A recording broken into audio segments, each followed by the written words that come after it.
l'étranger là, tu refuses parce que tu n'es pas brisé. Un chrétien qui n'est pas brisé perd beaucoup de faveurs. Un chrétien qui n'est pas brisé ne peut pas recevoir Dieu dans sa vie. Un chrétien qui n'est pas brisé va perdre beaucoup de privilèges. Même quand la faveur de Dieu arrive, tu ne peux pas recevoir. Si quelqu'un va te voir, non, non, il faut laisser. Non, non, mon cher, il faut laisser, il faut la laisser. Elle, il faut la laisser. Laisse-la. Va plutôt ce qui est derrière là.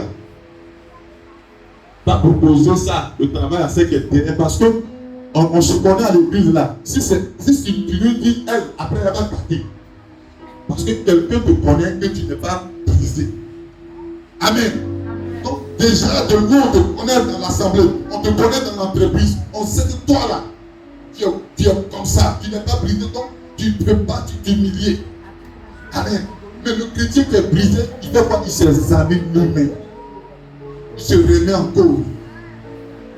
Quand il fait quelque chose, il ne pense pas à lui seul, il fait tout chose pour la communauté.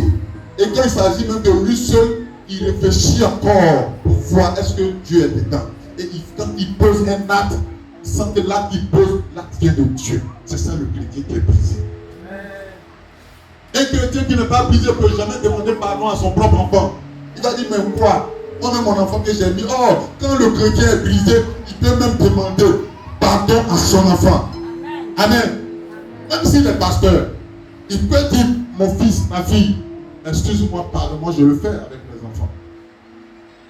Le clerc là, lui il vient et puis me dit, à l'église là, tu as prêché comme ça. Une fois il a hurlé, et puis j'étais en train de me